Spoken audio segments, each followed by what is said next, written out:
श्री शिवाय नमस्तुभ्यम। भोलेनाथ की कृपा आप सभी भक्तों पर हमेशा बनी रहे। आइए सुनते हैं आगे की कथा। सूत जी बोले, विद्वान एवं बुद्धिमान महर्षियों, मोक्षदायक शिव क्षेत्रों का वर्णन सुनो। तत्पश्चात मैं लोक रक्षा के लिए शिव संबंधी आगमों का वर्णन करूंगा। पर्वत, वन, काननों सहित इस पृथ्वी का विस्तार 50 करोड़ योजन है। भगवान शिव की आज्ञा से पृथ्वी संपूर्ण जगत को धारण करके स्थित है। भगवान शिव ने भूतल पर विभिन्न स्थानों में वहाँ के निवासियों को कृपापूर्वक मोक्ष देने के लिए शिव क्षेत्र का निर्माण किया है। कुछ क्षेत्र ऐसे हैं जिन्हें देवताओं तथा ऋषियों ने अपना वास स्थान बनाकर अनुग्रहित किया है, इसीलिए उनमें तीर्थत्व प्रकट हो गया है। तथा अन्य बहुत से तीर्थ ऐसे हैं जो लोगों की रक्षा के लिए स्वयं प्रादुर्भूत हुए हैं। तीर्थ और क्षेत्र में जाने पर मनुष्य को सदा स्नान, दान और जप आदि करना चाहिए, अन्यथा वह रोग, दरिद्रता तथा मूकता आदि दोषों का भागी होता है। जो मनुष्य इस भारतवर्ष के भीतर मृत्यु को प्राप्त होता है, वह अपने पुण्य के फल से ब्रह्मलोक में वास करके पुण्योच्छय के पश्चात पुनः मनुष्य योनि में जन्म लेता है। पापी मनुष्य पाप करके दुर्गति में ही पड़ा रहता है। ब्राह्मणों, पुण्य क्षेत्र में पाप किया जाए तो वह और भी दृढ़ हो जाता है। अतः पुण्य क्षेत्र में निवास करते समय सूक्ष्म से सूक्ष्म अथवा थोड़ा सा भी पाप न करें। सिंधु और शतद्रु नदी के तट पर बहुत से पुण्य क्षेत्र हैं। सरस्वती नदी परम पवित्र और 60 मुख वाली कही गई है, अर्थात उसकी 60 धाराएं हैं। विद्वान पुरुष सरस्वती के उन धाराओं के तट पर निवास करे तो वह क्रमशः ब्रह्मपद को पा लेता है।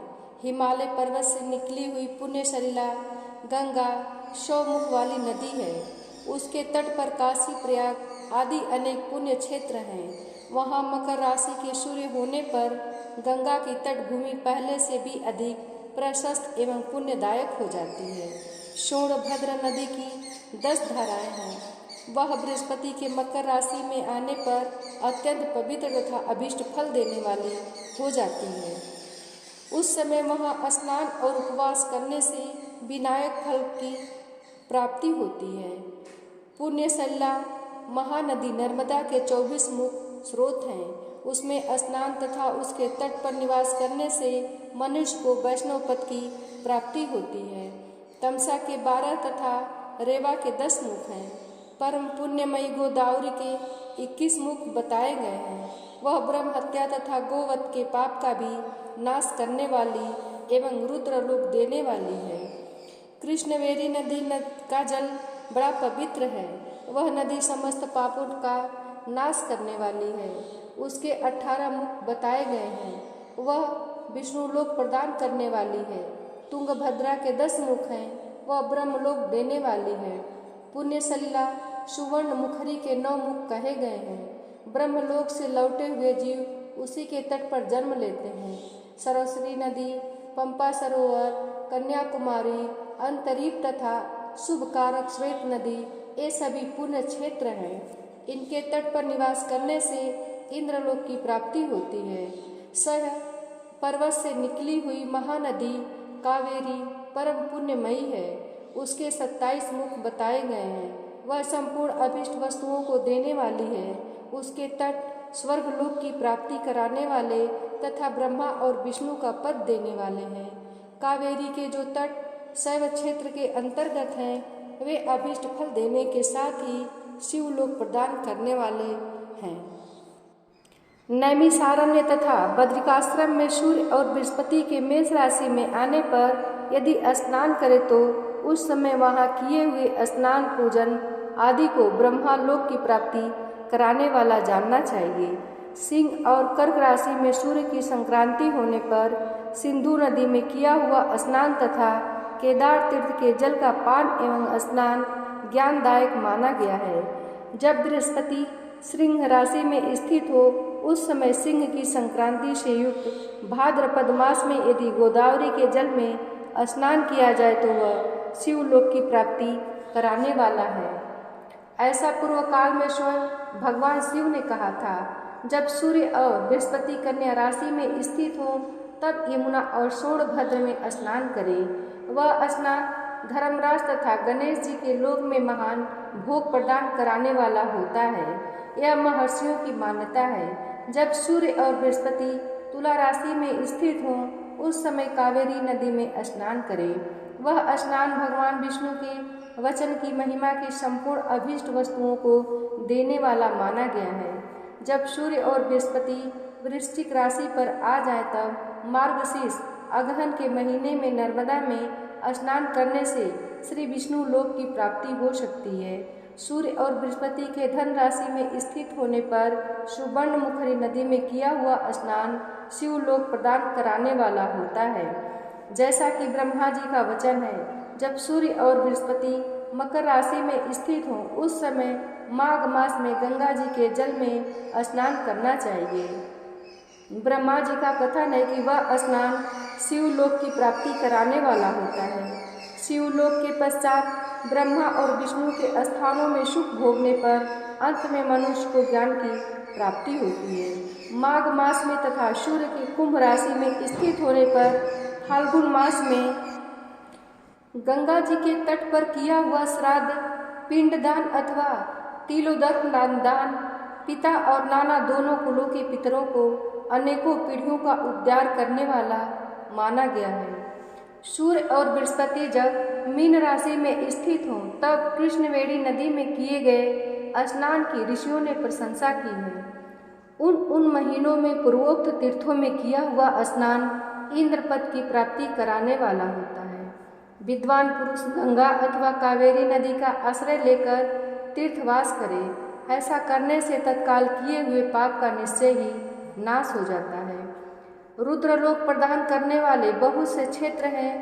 ताम्रपर्णी और वेगवती ये दोनों नदियाँ ब्रह्मलोक की प्राप्ति रूप फल देने वाली हैं। इन दोनों के तट पर कितने ही स्वर्गदायक क्षेत्र हैं। इन दोनों के मध्य में बहुत से पुण्यप्रद क्षेत्र हैं। वहाँ निवास करने वाला विद्वान पुरुष वैसे फल का भागी होता है। सदाचार, उत्तम वृत्ति तथा सद्भावना के साथ मन में दया भाव रखते हुए विद्वान पुरुष को तीर्थ में निवास करना चाहिए, अन्यथा उसका फल नहीं मिलता। पुण्य क्षेत्र में किया हुआ थोड़ा सा पुण्य भी अनेक प्रकार से वृद्धि को प्राप्त होता है तथा वहाँ किया हुआ छोटा सा पाप भी महान हो जाता है। यदि पुण्य क्षेत्र में रहकर ही जीवन बिताने का निश्चय हो तो उस पुण्य संकल्प से उसका पहले का सारा पाप तत्काल नष्ट हो जाएगा, क्योंकि पुण्य को ऐश्वर्यदायक कहा गया है।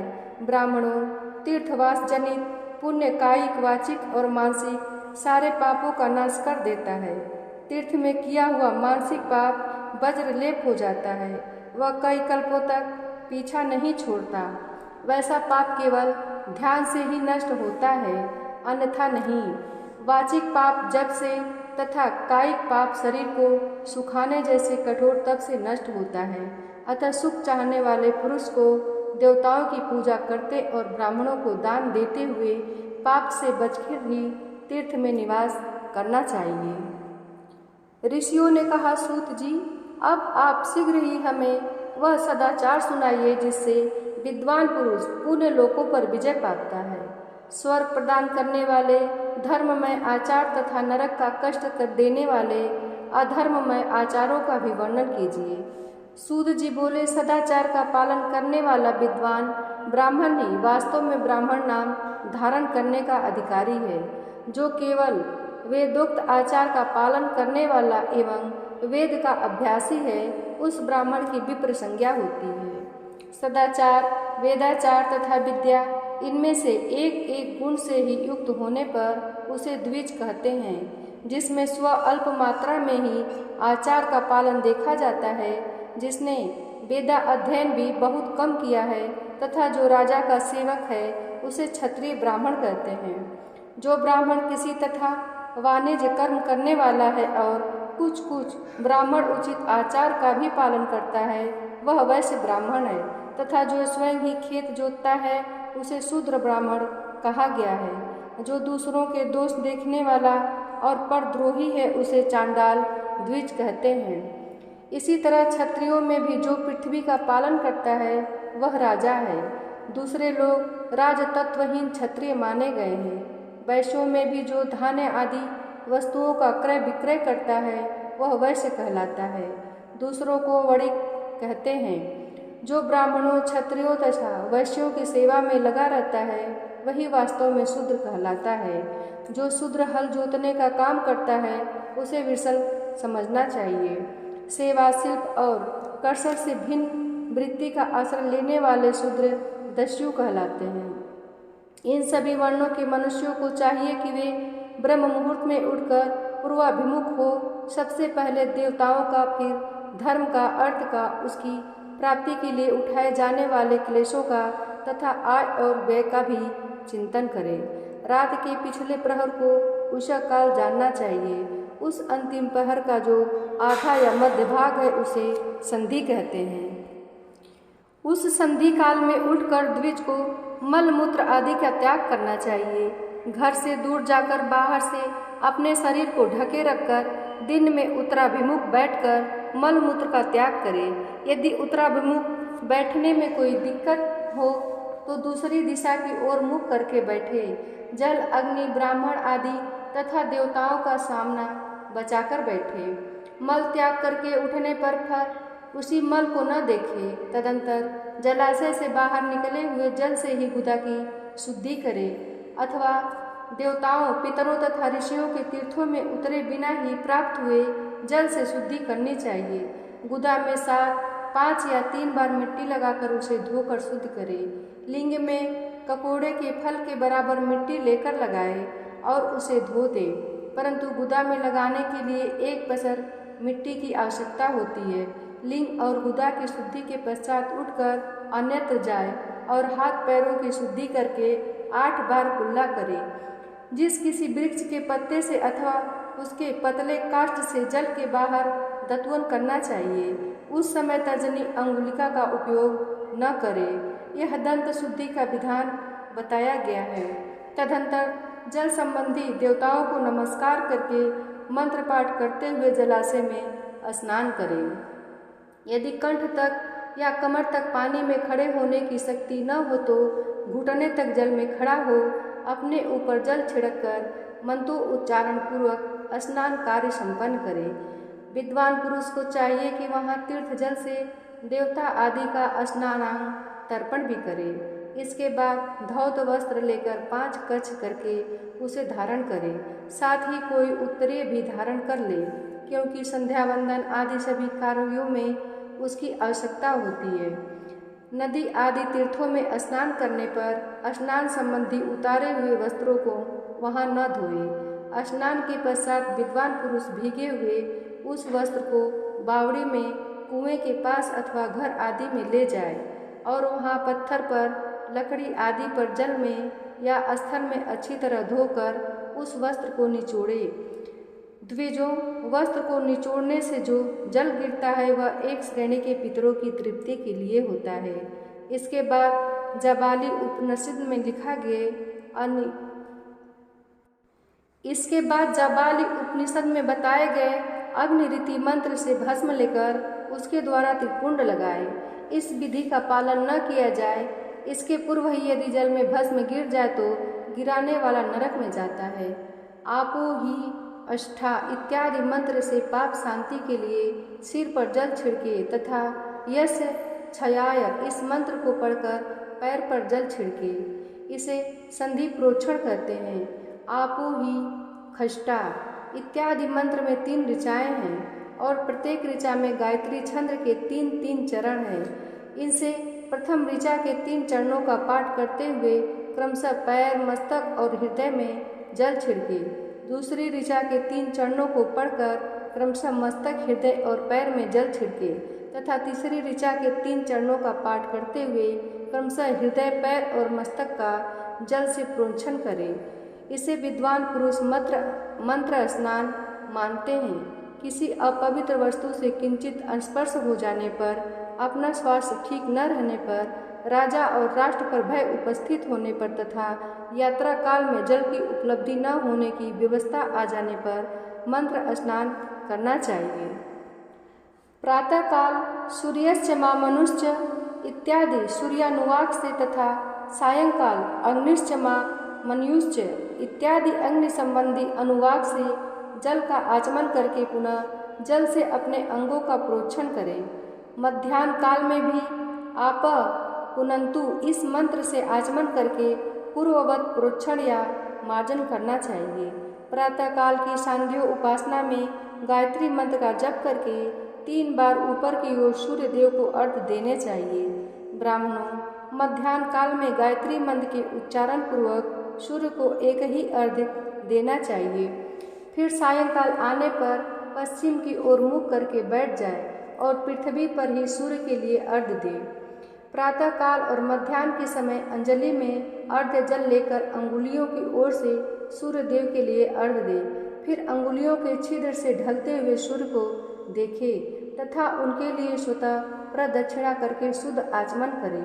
सायंकाल में सूर्यास्त से 2 घड़ी पहले की हुई संध्या निष्फल होती है, क्योंकि वह सायं संध्या का समय नहीं है। ठीक समय पर संध्या करनी चाहिए, ऐसी शास्त्र की आज्ञा है। यदि संध्या उपासना किए बिना दिन बीत जाए तो प्रत्येक समय के लिए क्रमशः प्रायश्चित करना चाहिए। यदि एक दिन बीते तो प्रत्येक बीते हुए संध्या काल के लिए नित्य नियम के अतिरिक्त 100 गायत्री मंत्र का अधिक जप करें। यदि नित्य कर्म के लुप्त हुए 10 दिन से अधिक बीत जाए तो उसके प्रायश्चित रूप में 1 लाख गायत्री का जप करना चाहिए। यदि 1 मास तक नित्य कर्म छूट जाए तो पुनः अपना उपनयन संस्कार कराएं। अर्थ सिद्धि के लिए इस गौरी, कार्तिकेय, विष्णु, ब्रह्मा, चंद्रमा और यम का तथा ऐसे ही अन्य देवताओं का भी शुद्ध जल से तर्पण करें। फिर तर्पण कर्म को ब्रह्मा अर्पण करके शुद्ध आचमन करें। तीर्थ के दक्षिण प्रशस्त में, मठ में, मंत्रालय में, देवालय में, घर में अथवा अन्य किसी नियत स्थान में आसन पर स्थिरतापूर्वक बैठकर विद्वान पुरुष अपनी बुद्धि को स्थिर करे और संपूर्ण देवताओं को नमस्कार करके पहले प्रणव का जप करने के पश्चात ही गायत्री मंत्र की आवृत्ति करें। प्रणव के अ, उ और म इन तीनों अक्षरों से जीव और ब्रह्म की एकता का प्रतिपादन होता है। इस बात को जानकर प्रणव ओम का जप करना चाहिए। जप काल में यह भावना करनी चाहिए कि हम तीनों लोकों की सृष्टि करने वाले ब्रह्मा, पालन करने वाले विष्णु तथा संहार करने वाले रुद्र की, जो स्वयं प्रकाश चिन्मय हैं, उपासना करते हैं। यह ब्रह्म स्वरूप ओमकार हमारी कर्म इंद्रियों और ज्ञान इंद्रियों की वृत्तियों को, मन की वृत्तियों को तथा बुद्धि वृत्तियों को सदा भोग और मोक्ष प्रदान करने वाले धर्म एवं ज्ञान की ओर प्रेरित करे। प्रणव के इस अर्थ का बुद्धि के द्वारा चिंतन करता हुआ जो इसका जप करता है वह निश्चय ही ब्रह्म को प्राप्त कर लेता है, अथवा अर्थ अनुसंधान के बिना भी प्रणव का नित्य जप करना चाहिए। इससे ब्राह्मण तत्व की पूर्ति होती है। ब्राह्मण तत्व की पूर्ति के लिए श्रेष्ठ ब्राह्मण को प्रतिदिन प्रातःकाल 1 सहस्त्र गायत्री मंत्र का जप करना चाहिए। मध्याह्न काल में 100 बार और सायंकाल में 28 बार जप की विधि है। अन्य वर्ण के लोगों को अर्थात क्षत्रिय और वैश्य को तीनों संध्याओं के समय यथासाध्य गायत्री जप करना चाहिए।